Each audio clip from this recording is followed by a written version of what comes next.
And that is how the labour movement brought about all the changes that we celebrate: full employment, trade union rights. I'm talking about the 1945 government, and the National Health Service and the welfare state. And it is no accident that the key figures in our history were miners. Keir Hardie, Scottish miner, one of the founders of the Labour Representation Committee, almost the founder of the Labour Party, and who introduced the National Health Service, and Aaron Bevan, a Welsh miner, who was at the Ministry of Pensions and brought about the welfare state. Jim Griffiths, another Welsh miner.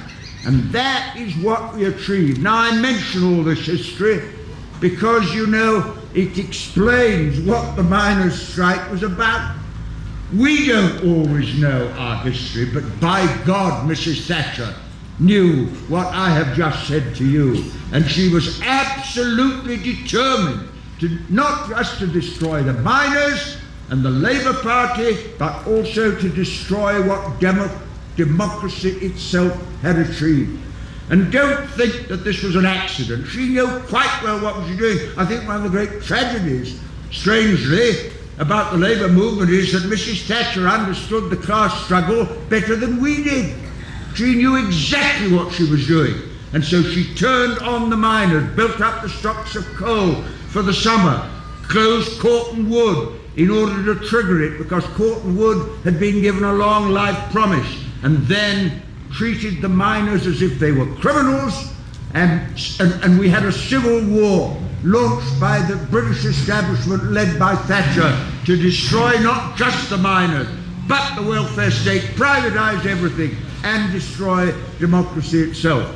And I want to pay my tribute to Arthur Scargill and Peter Heathfield, and I just mention them because they were symbolic, outstanding leaders.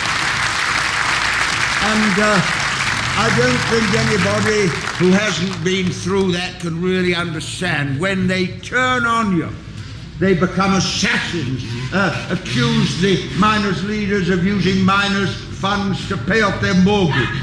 I was with Arthur Scargill in Derby on May Day 1985, and a man jumped on the platform and struck him with a steel bar. And the media said he was a working miner. He wasn't. He was a policeman who jumped on the platform.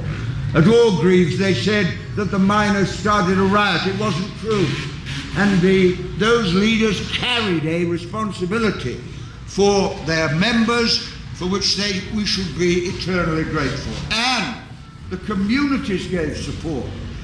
It's an amazing thing. I was meant for Chesterfield, mining town, now hasn't got a pit left in it, and the support of the women against pit closures was absolutely phenomenal.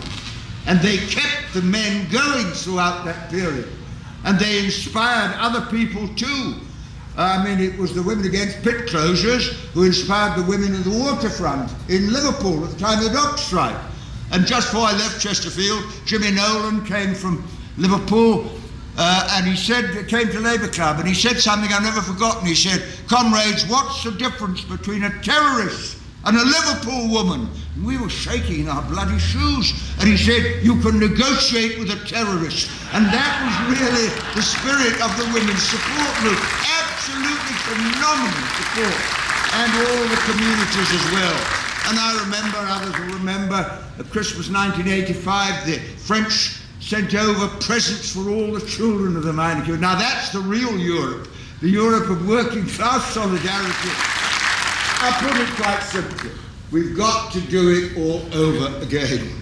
If we don't do it all over again, not just in Britain but internationally, we are heading for the most horrific crisis which could threaten the human race.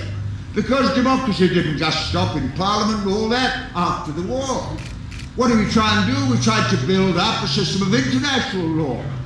I've never forgotten the words of the Charter of the United Nations. I came back to troopship that summer from the Middle East, and I heard the words of the preamble said, "We, the peoples of the United Nations, determined to save succeeding generations from the scourge of war, which twice in our lifetime has caused untold suffering to mankind." And those words inspired me like Clause 4. That was the promise my generation gave to the younger generation. And it was an attempt to build a sort of elementary world democracy, to see we didn't have the mass slaughter that destroyed Europe in 2 world wars. And that's been torn up as well.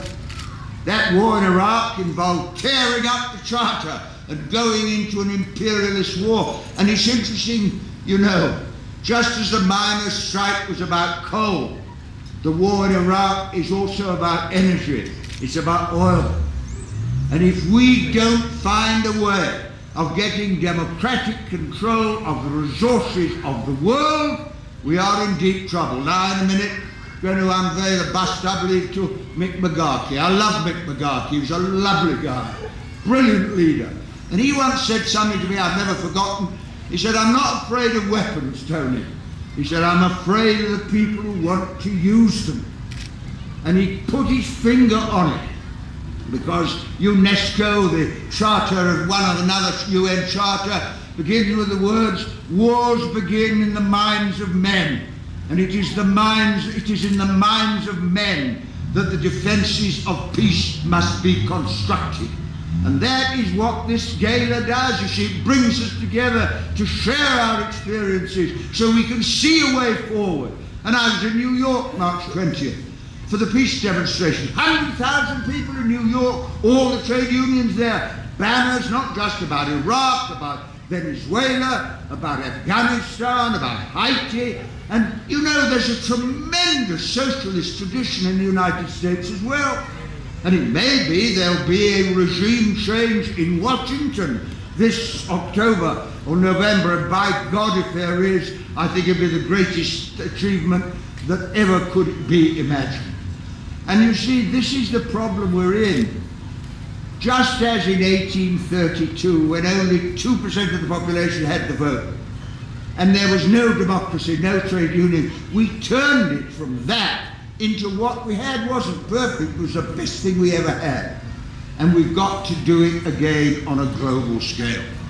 Because, let me put it quite simply, there is a huge population, 5 or 6 billion people in the world growing.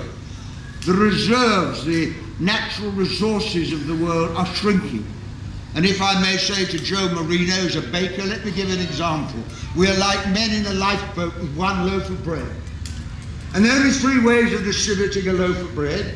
You sell it so the rich get all the bread, you fight for it so the strong get all the bread, or you share it so we all get a bit of bread. And that is what it is about. And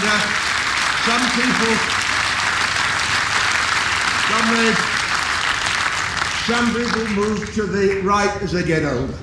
I've done it the other way. Because the older I get, the more I realize the truth of what Rosa Luxemburg said.